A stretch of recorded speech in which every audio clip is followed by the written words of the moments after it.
Welcome to Think Big with Dan and Qasim. Join hosts Dan Melnick and Qasim Masood as they explore big ideas, limitless possibilities, and engage with visionaries, entrepreneurs, and thought leaders who dare to dream big, get inspired, motivated, and find practical tips for personal growth.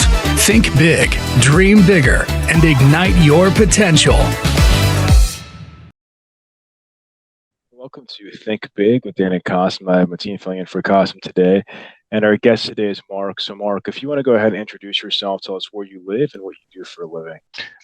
I'm Mark Crames from New York, and I am the head perfumer at Demeter Fragrance Library, and I also own it. Awesome. So, how did you get the idea to start this business? The truth is, I'm not quite that creative.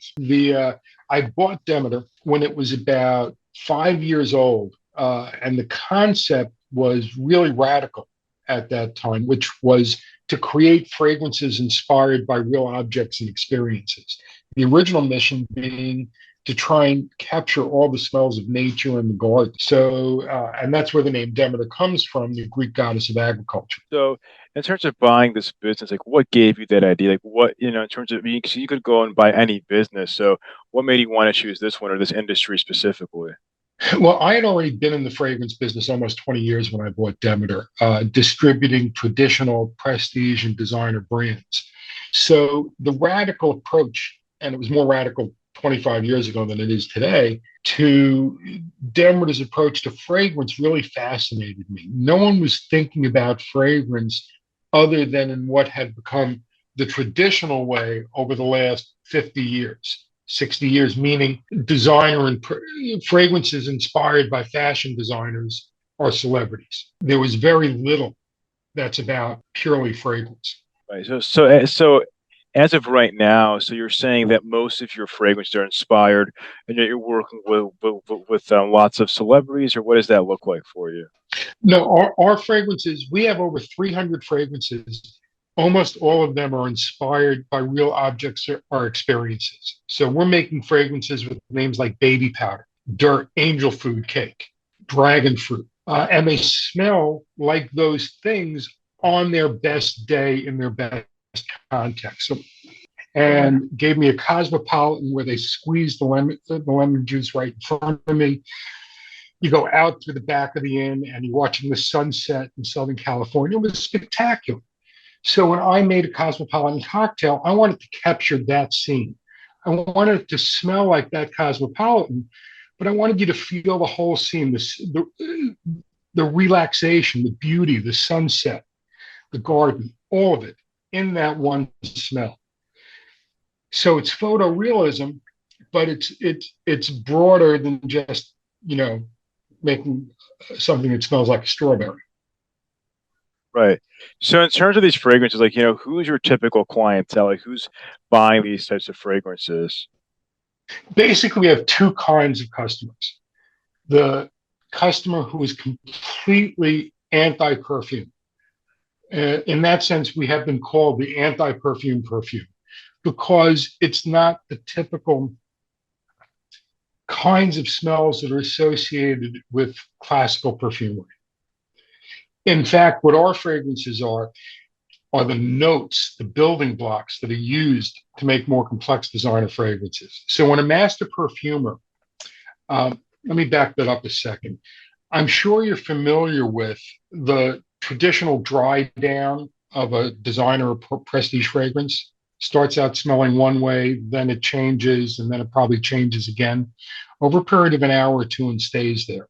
What that is a master perfumer starts out with various notes. And a good way to think about a note is the smallest amount of ingredients that will make up an identifiable smell. So he or she takes those fragrances, understanding that every one of those notes has a natural time period that it's going to start to express itself. So that perfumer knows if they start with a lemon, that's going to express itself first. And if they use rose, that's going to express itself later in the process. And then if it uses sandalwood, that's going to express itself after the rose. So what the perfumer is doing to create that dry down is taking advantage of what he or she knows are the natural way that those fragrances are going to flow, and taking advantage of that. They're not trying to change it, they're trying to use it to create an experience. In our case, we take the notes and make them the stars. And that has several important ramifications. One is that the fragrance does not change over time. It expresses its nature immediately and stays that way.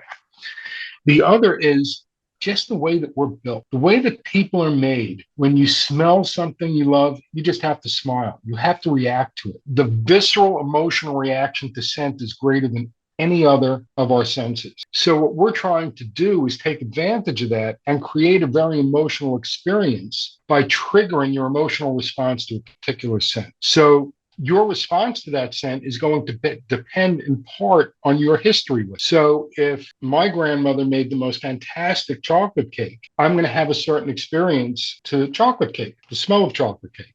If your grandmother burned down the house while she was baking a chocolate cake, you might have a different visceral emotional reaction. So are most of your fragrances, are they being sold as kind of a keepsake, right? Saying, hey, like, kind of like, what you're saying. It's like if somebody is like, okay, I want to bring back this experience of being in California or Greece or wherever, they can smell the fragrance, really feel like they're back in that place. It's literally about changing the way you feel. That's amazing. It's also it's smelling beautiful. It's changing the way you feel, and it's making a statement about this is what's important to me. That's really cool. That's very different from most designer and prestige fragrances, where the statement is, I'm affiliated with. Yeah, it smells great, but I'm a Taylor Swift girl. I'm a Christian Dior woman. I'm a Chanel No. 5. You're related to whatever the marketing is of that particular fragrance, because it doesn't, most fragrances that are not inspired by real objects or real situations, and there are a few others now, are dealing in fantasy. It's more like impressionistic painting. So it's a little harder to figure out exactly what that's supposed to be. So the perfume companies are happy to tell you. Makes sense. So, And so, then you step into that story. so I was just going to ask, like, how do you ensure that your fragrances have the best quality ingredients?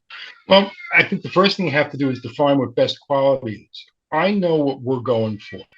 We're looking to create that best experience of that particular either thing, item, object, or an experience itself, like going to Ireland. So when I think about what are the best ingredients, it's what can I create that will most accurately smell. I'm not really thinking about where it's coming from. We have a belief that things should be as natural as they can be, meaning that we don't use any artificial colors, we don't use any artificial preservatives, but I will use synthetic fragrance to get the result that I want. For me, best ingredients is lined up with what is the scent. Everything's driven by scent for us. There are other brands that are based on the fact that all their ingredients are organic, or that they know that their roses specifically came from a particular valley in Grasse. That's not how we roll. Makes sense. So how do you, get the word out? It's like about what you're doing. It's like, what does marketing look like for you? We've always been a word of mouth brand. We're niche-y, we're a touch culty, but in a lot of ways, the market's come to us the past few years. If you look at things that other designer brands are doing, they're making simpler fragrances, if not single notes. They're sort of dressing them up to be like single notes. So there are other people in the space now, but no one else can seem to quite get away from their perfumed background and really focus on something that doesn't smell like perfume. Like, I was just going to ask, like, are you 100% B2C, or are you doing some B2B as well? We're basically two categories. We do a lot of B2C is the core of our business. We export to other parts of the world, and we use the distributor model then. So that's B2B. And we do have probably 100 or 150 independent stores in America. And we also have a relationship with H-E-B in Texas. But our retail presence is limited. It's mostly about our conversation directly with the consumer. And we do most of that either through the website or through our social channel. Makes sense. So in terms of the website, what is the role of technology in your business? It should be greater than it is. You might have noticed that I'm an old guy, so it won't be shocking that technology is not my greatest strength. But I do have two sons who are in their early 30s and mid 20s who are moving that forward as we speak. You'll see a new website in the next month, and I think you'll see us retailing, still B2C, but in a lot more places than we used to be, and with a lot more paid marketing support over the next few months. Awesome. So, are your sons also bringing aspects of artificial intelligence into your business? They are. Asking me about that is going to be a loss. But Fair enough. the truth is that we're migrating to a new Shopify website, and they're building it. And there's a lot of stuff on Shopify that is, that AI is now part of. And I think our email program, which is a big part of what we do, is going to get more and more automated. Awesome. So besides your email program, like what else do you think the AI or technology could help? If it could solve something, just I straight think away. for us, the biggest thing is customer service. We've got over 300 fragrances, which means that we have almost 3,000, maybe more than 3,000 products. So that's a lot of questions to answer and a lot of knowledge for anybody to have and a lot of knowledge to categorize. That's where I think AI is going to make a big difference for us. Makes sense. So you're thinking like a high level chatbot, you're utilizing AI to engage with your customers. I do in particular because backing up, we talked about what single notes are and how single notes are used in designer fragrances. Well, one of the big things about making 300 different single note fragrances is the customer can mix, blend, or layer them right on the skin to create their own more complex signature scent. And they do. Blending, though, is an aspect that requires the more guidance you have, the better off you are. We try and make it as foolproof and as simple as we can, but not everything is foolproof and simple. That's where I think AI can make a big difference for us down the line when we get our hands around it better. So have you looked into creating content like YouTube videos talking about these different fragrances? Like, have you done that at all? Yes, I have done those things in the past. I haven't done as much during the pandemic where we're dealing with a lot of other issues. I'm actually planning on getting back to that now, starting to make a new series of videos about creating your own signature scent. So what would you say was your biggest challenge in taking over this business? The biggest challenge is I'm in a category, which I think is probably just about everybody is in right now, where there's a few companies who are huge. You've got two Fortune 500 companies in the category, Estee Lauder and L'Oreal. So I'm a $3 million, $4 million, $5 million net business competing with behemoths. Right. And we primarily sell to the same people in the same ways. So it's a challenge competing with really big international companies for a small company. Yeah, but painful.